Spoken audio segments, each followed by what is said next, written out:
Hello everyone, welcome to TET Mantra by Kiran academy. और BPSC TRE 2.0 हो या 7th फेज हो, रिकॉर्ड है कि संशोधन हुआ है। लेकिन इस बार तो हद हो गई। इन्होंने एग्जाम पैटर्न ही बदल दिया। एग्जाम से पहले अभ्यर्थी से कोई गलती हो गई हो और उसमें एडिट करने का मौका चाहिए, संशोधन का मौका चाहिए, तो इन्होंने क्या किया, 144 धारा लागू कर दिया कि कोई जाकर वहाँ धरना प्रदर्शन ना कर सके।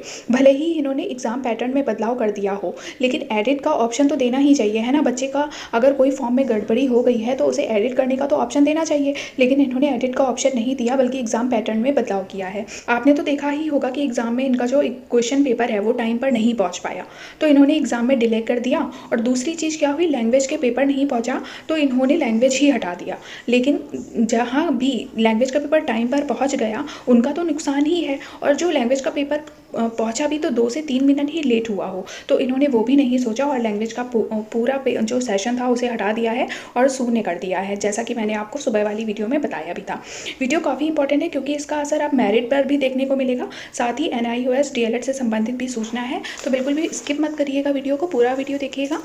जो भी अपडेट हुआ है, जो भी ट्वीट करके अतुल प्रसाद जी ने जो इन्फॉर्मेशन दी है वो भी मैं आपके साथ शेयर करूंगी। तो चलिए स्टार्ट करते हैं। और जो भी मेरे चैनल पर न्यू आया है तो सब्सक्राइब कर लीजिएगा चैनल को, ताकि आपको इस तरह की अपडेशन मिलती रहे। क्लास 6 से 12 के शिक्षक अभ्यर्थियों को भाषा की परीक्षा पास करना जरूरी नहीं, अब इन्होंने बदलाव कर दिया है। पूरा क्या है मुद्दा देखते हैं। बिहार लोक सेवा आयोग ने कुछ दिन पहले हुई शिक्षक नियुक्ति परीक्षा के रिजल्ट को लेकर कुछ बदलाव किए हैं। इनके मुताबिक क्लास 6 से 12 के शिक्षक अभ्यर्थियों को भाषा की परीक्षा पास करना जरूरी नहीं है। इस दायरे के अभ्यर्थियों के लिए भाषा का अंक 0 कर दिया गया है, मगर क्लास 1 से 5 के शिक्षक अभ्यर्थियों के लिए भाषा का अंक पूरा मायने रखेगा। यहाँ अंक अभ्यर्थियों की मेरिट लिस्ट में भी जुड़ेगा, ठीक है। तो 1 से 5 तक के जो अभ्यर्थी हैं उनके लिए तो लैंग्वेज का पेपर होना अनिवार्य है, लेकिन जो क्लास 6 से 12 के हैं उनके लिए लैंग्वेज का जो पेपर है वो हटा दिया गया है, ठीक है।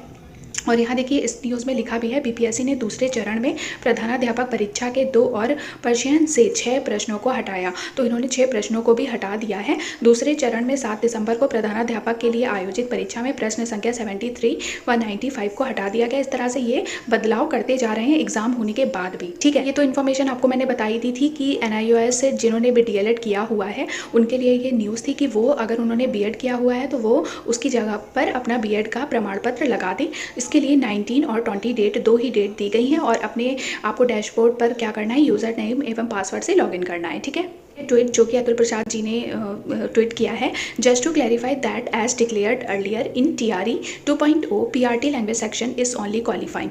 इन्होंने बोला है कि जैसा कि पहले ही हमने डिक्लेयर कर दिया था कि जो PRT में लैंग्वेज सेक्शन है वो केवल क्वालिफाइंग है, केवल उसे पास करना है। आप सभी को पता है कि लैंग्वेज का जो पेपर होता है वो 30 नंबर का होता है, जिसमें से 9 नंबर लाने होते हैं। And its marks will be used only as tie breaker to in determining the merit. देखिए इनका कहना ये है कि जैसे कि समझ लीजिए किसी ने 120 में से, जो GS का सेक्शन होता है 120 में से 72 मार्क्स आ रहे हैं, ठीक है। तो उसमें क्या किया जाएगा, तब लाया जाएगा लैंग्वेज का सेशन, और उसमें देखा जाएगा कि लैंग्वेज के सेशन में उनके कितने नंबर हैं। अगर लैंग्वेज में ज़्यादा नंबर है तो वो सेलेक्ट हो जाएगा, ठीक है। तो इस तरह से क्लैरिफाई करने की कोशिश कर रहे हैं यहाँ पे, ताकि जो बच्चे हैं वो भड़क ना जाए, ठीक है। तो यही थी 2 अपडेशन। उम्मीद है आपको ये सेशन पसंद आया होगा। पसंद आया तो लाइक, शेयर एंड सब्सक्राइब जरूर कर दीजिएगा चैनल को। Thank you so much.